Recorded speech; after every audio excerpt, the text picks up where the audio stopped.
Hello YouTube, and welcome back to my channel. Today we are going to go over SSH. Now you may be asking yourself, what is SSH? Well, SSH stands for Secure Shell, and it's basically a utility or client for operating networking services remotely and securely over an unsecured network, and now that if it's done right. There is another protocol called Telnet, but that's not exactly the same thing. Anyway, let's get started. The first thing you need to have is on Windows, and it's right here. It's called PuTTY. PuTTY was made by a programmer called Simon Tatham, and originally for Windows. What you need to do is you need to put your IP address here. It runs on port 22. SSH and Telnet runs on 23. So what you need to do is you need to type in ifconfig. Now it'll show your IP address right here on Linux. I have Linux running on a virtual machine. What you need to do is you need to put your IP address that you have here.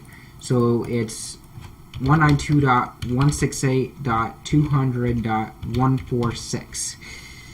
Now, once you've done that, before we connect, we have to start SSH. So we can do that by typing in service SSH start, and it'll start the service for us. After that, you can click open, and it'll open up a black box, and then it'll say the server's host key is not cached in the registry. You have no guarantee that the server is the computer you think it is. You just click yes and continue. It's going to ask you to log in right here on PuTTY. When you start it, it'll ask you to make an account. So my login, or it won't ask you to make an account, but it'll ask you for the username and password of the Linux machine. So mine's just a stock Linux machine, so it'll be root and then Tor, T-O-O-R. That's how you log in.